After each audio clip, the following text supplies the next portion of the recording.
on s'abonne, la petite cloche et le pouce bleu. Bonjour à tous et à toutes et bienvenue dans cette nouvelle vidéo. Je vais continuer ma série sur une méthode pour trouver des coups simples dans une position où on ne sait pas trop quoi faire. J'avais un peu présenté un concept général, c'est-à-dire qu'on va optimiser ces pièces. Et pour optimiser ces pièces, on va d'abord classer les pièces qu'on a sur l'échiquier en 4 catégories. La catégorie des bas de pièces ou des bas de pions, avec un carton rouge pour ces pièces.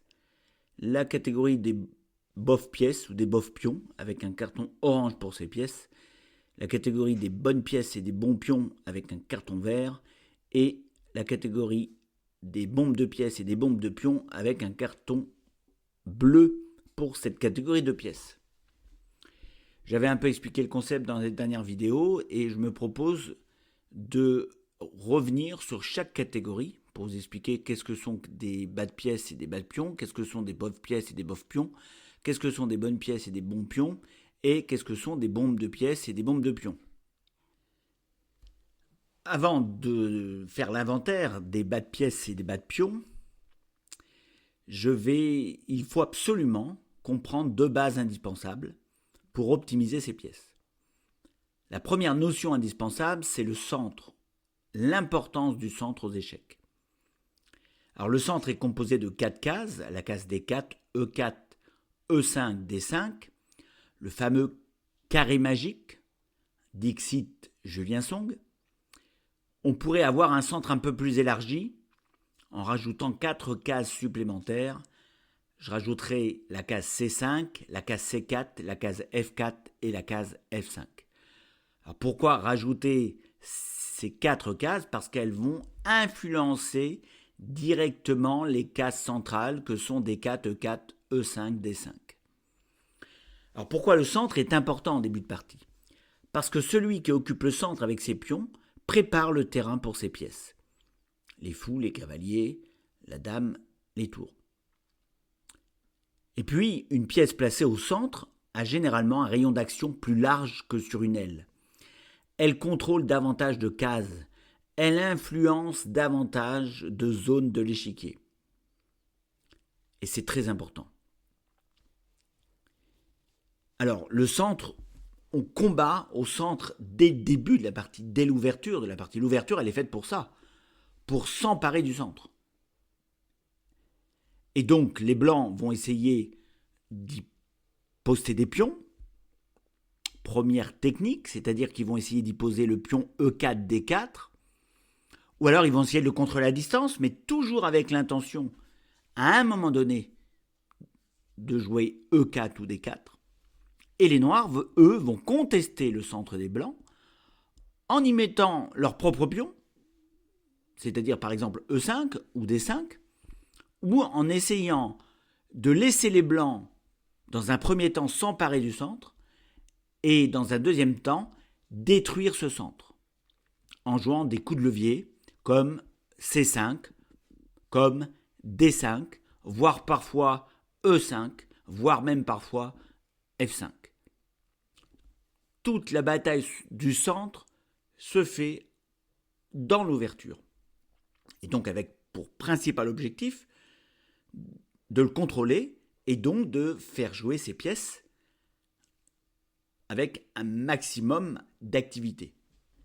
La deuxième base à connaître, c'est comprendre l'activité des pièces.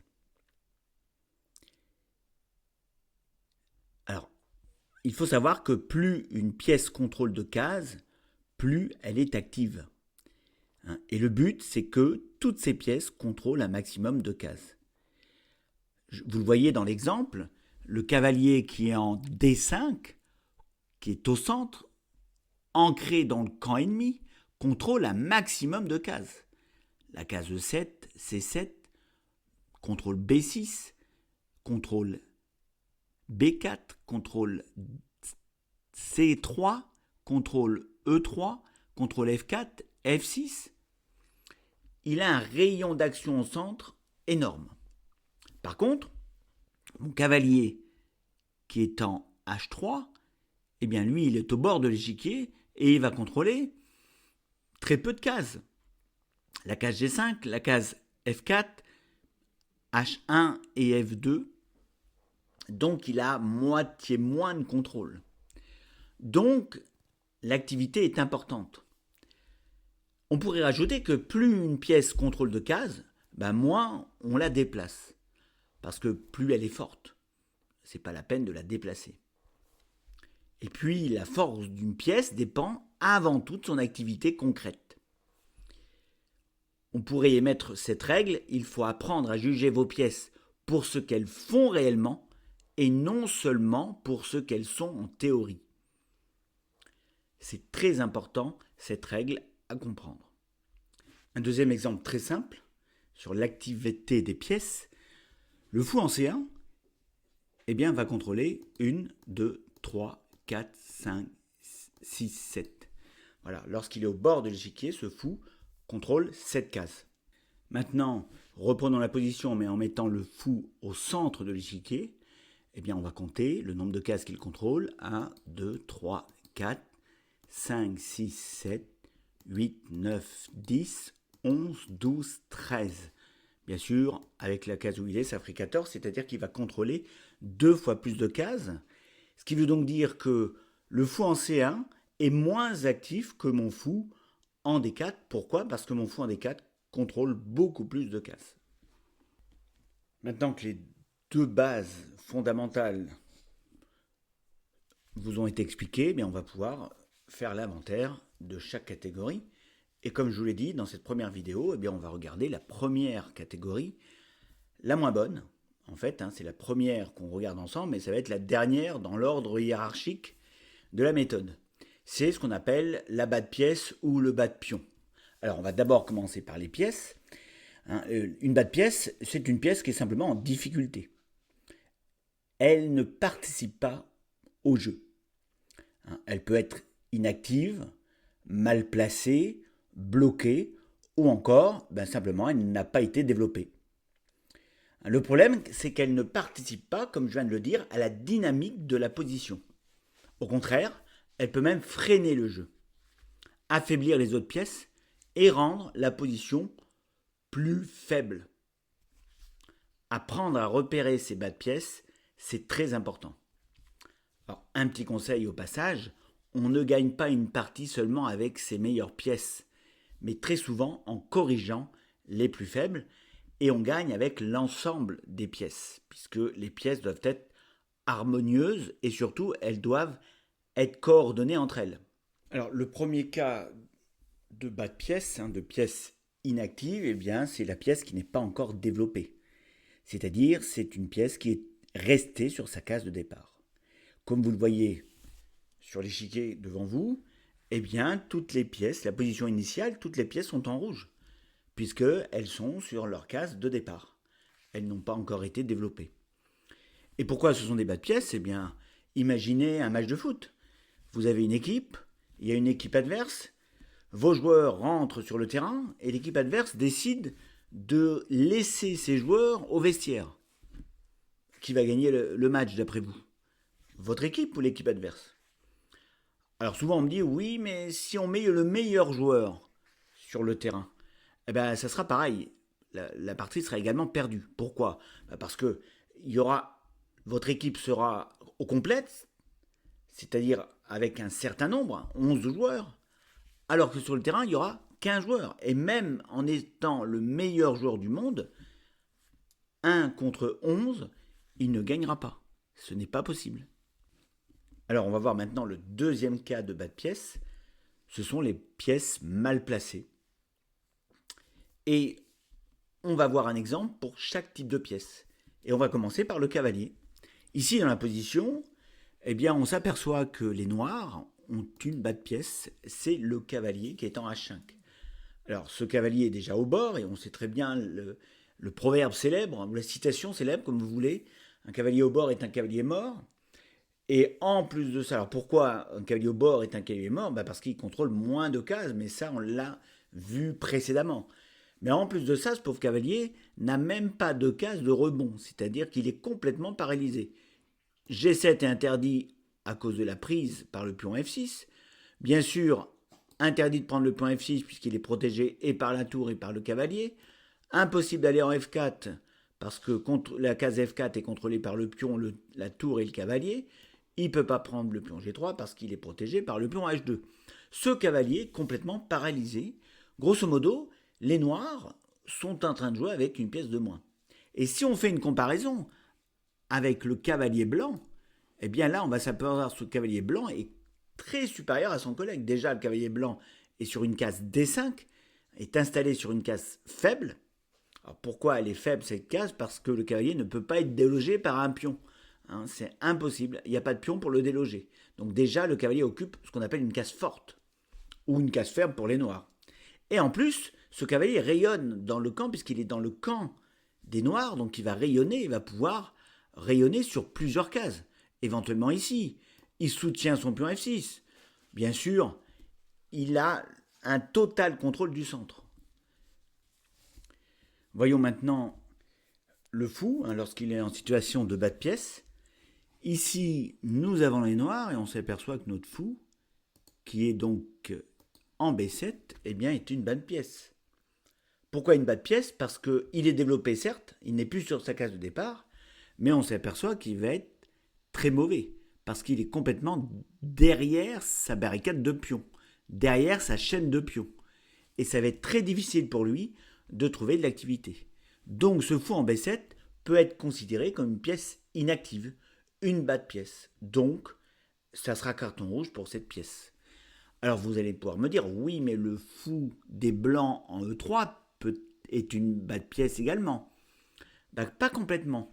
Parce que, alors, pour l'instant, il n'est pas très bien placé, mais il pourrait éventuellement essayer, par exemple, de jouer, on pourrait imaginer, jouer fou F2, pourquoi pas, avec dame E1, avec l'idée, pourquoi pas, d'aller faire un échange en H4 pour se débarrasser de ce mauvais fou.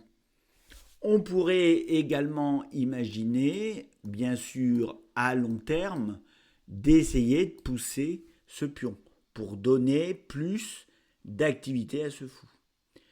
Donc, le fou blanc n'est pas si mauvais que ça. On verra qu'il fait partie d'une autre catégorie. Par contre, mon fou noir en B7 est définitivement une bas de pièce. Parlons maintenant de la tour. Alors, quand est-ce qu'une tour est une bas de pièce? Eh bien là, vous en avez un exemple tout à fait illustratif. J'ai les noirs et ma tour en A8 eh bien, est une bas de pièce. C'est un carton rouge pour cette tour. Alors, non seulement elle est sur sa case de départ, en A8, mais en plus, elle doit absolument défendre le pion A7, qui est attaqué par la tour E7, qui, elle, est une tour magnifique. On verra qu'elle fait partie de la toute première catégorie. Très souvent, d'ailleurs, les tours qui sont en mode défensif, et lorsqu'une pièce comme cette tour défend un pion, eh bien, cette pièce est considérée comme une bas de pièce. On ne défend pas ces pions avec ces pièces. Les pièces ont d'autres choses à faire que de défendre des pions. Donc ici, ma tour est une bas de pièce. Voici maintenant un exemple avec la dame. J'ai les noirs, ma dame en C8. Et là, eh bien, on est sur une dame qui est une bas de pièce également. Pourquoi? Parce que déjà, une dame, pour qu'elle soit forte, elle doit être très proche du centre. Plus la dame s'éloigne du centre, moins elle va être active. Et en plus, comme tout à l'heure, comme la tour, cette dame est dans l'obligation de défendre le pion C6 et le pion A6. Donc cette dame n'a que très peu de puissance, très peu d'activité. C'est une bas de pièce. Passons maintenant au roi. Eh bien ici, on s'aperçoit que le roi blanc est dans les courants d'air. Ce roi, c'est-à-dire son roc est complètement détruit. Il est dans les courants d'air et donc ce roi est une bas de pièce. Il va falloir absolument protéger ce roi. Voilà. Dès l'instant qu'un roi se retrouve dans les courants d'air, c'est-à-dire où il y a plein de lignes ouvertes sur lui, le roi devient une bas de pièce. Alors, ça peut être un roi qui n'a pas roqué, donc qui est exposé au centre. Hein, c'est souvent le cas, hein, lorsqu'on débute, on ne fait pas tout de suite le roc, hein, on laisse le roi un peu au centre, et on se fait attaquer, et on se fait mater. Pourquoi? Parce que le roi était une mauvaise pièce. Le roi au centre, c'est une mauvaise pièce, donc il faut roquer pour le mettre à l'abri. Le roi qui est à l'abri, mais on va casser le roc, comme ici par exemple, eh bien c'est une bas de pièce également. Ou le roi qui se fait attaquer, hein, c'est-à-dire que dès l'instant que le roi va se faire attaquer, eh bien on va voir que c'est souvent une bas de pièce. Donc un roi exposé, un roi dans les courants d'air, c'est une bas de pièce. On peut également avoir une bas de pièce, mais par contrainte, parce que la position nous a amené à avoir une bas de pièce. Et on doit en avoir conscience qu'on a des bas de pièce, et il va falloir être patient si on n'arrive pas à les améliorer de suite. Mais dès l'instant qu'on peut les améliorer, eh bien on va sauter sur l'occasion pour les améliorer. Je vous montre ici une partie qui a été jouée entre deux grands maîtres, deux joueurs de haut niveau, et le joueur avec les noirs eh bien, s'aperçoit effectivement qu'il a au moins deux bas de pièce. Il a le fou F6 qui est coincé, un mauvais fou, hein, derrière ses pions centraux.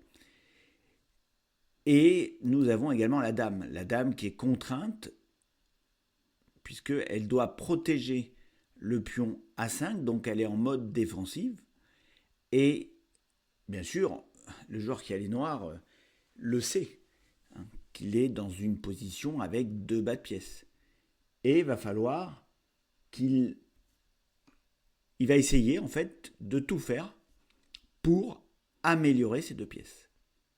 Alors, il ne va pas forcer le jeu immédiatement, il va être patient, et vous allez voir qu'il va pouvoir trouver l'opportunité de faire en sorte que ces bas de pièces disparaissent. Dans la partie, il a joué fou C8. Alors, fou C8 avec une idée simple, hein. L'idée est d'aller en B7 et pourquoi pas de pousser D5 pour libérer un peu le jeu. L'adversaire a joué Dame F2. Il anticipe un peu cette poussée. C'est pas le meilleur coup.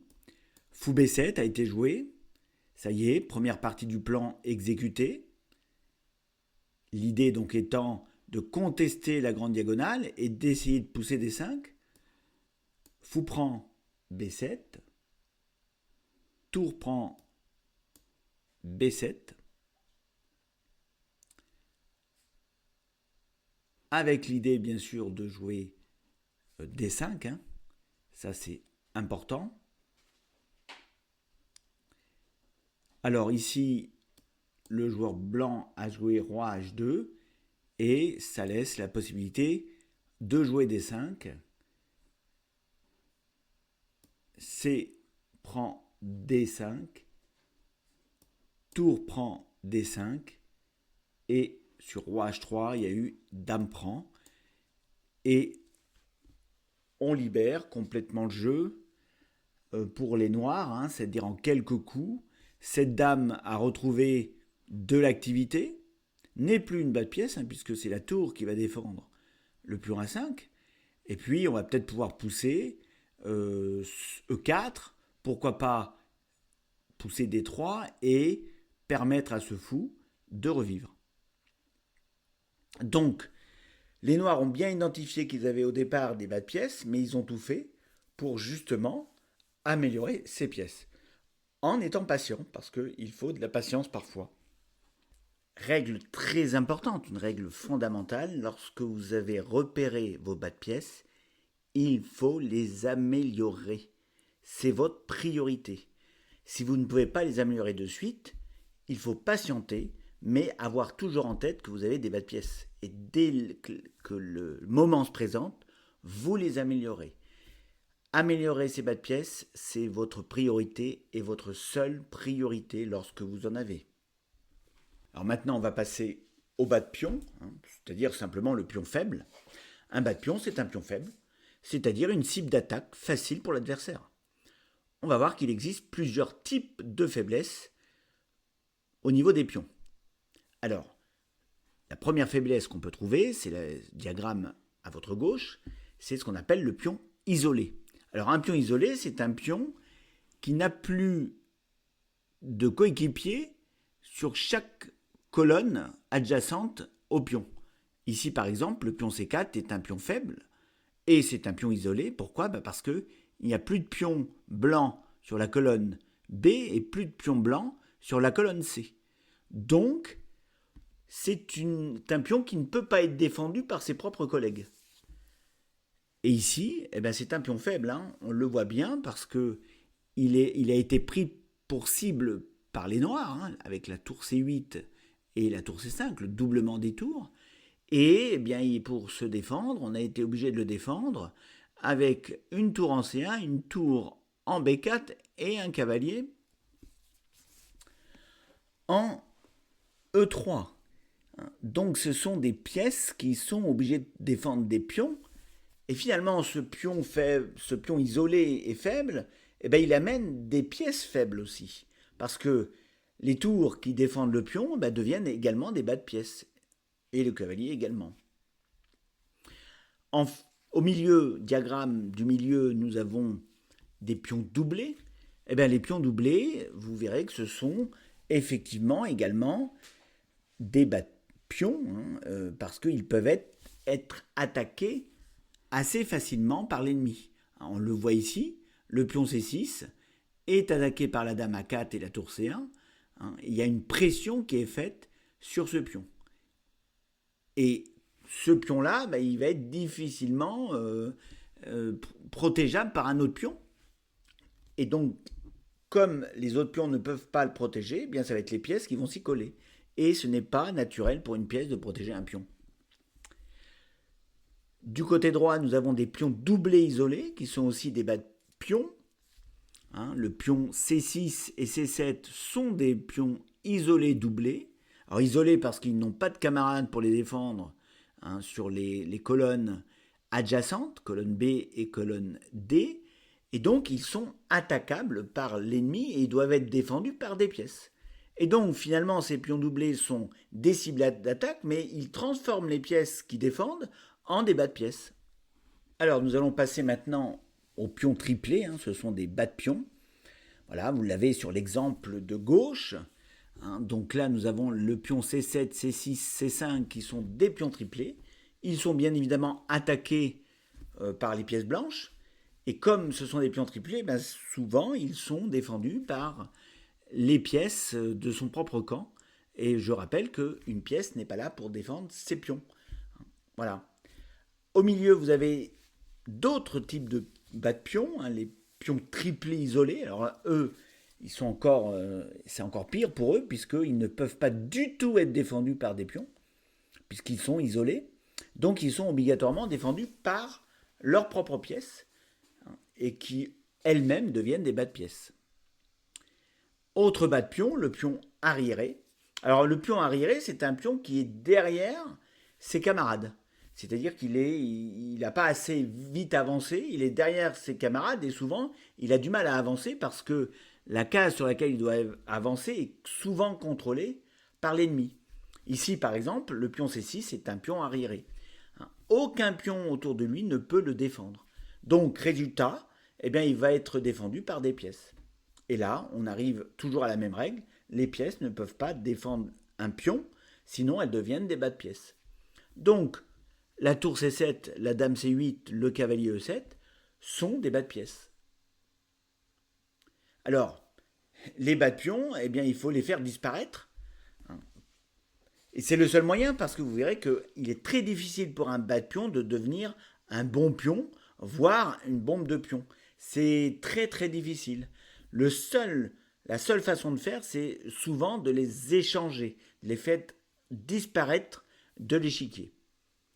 Attention, les bas de pion sont aussi très souvent des faiblesses à long terme. Et ils entraînent très souvent des bas de pièces. Merci d'avoir regardé cette vidéo et surtout, on n'oublie pas de s'abonner, de liker et de faire une notif.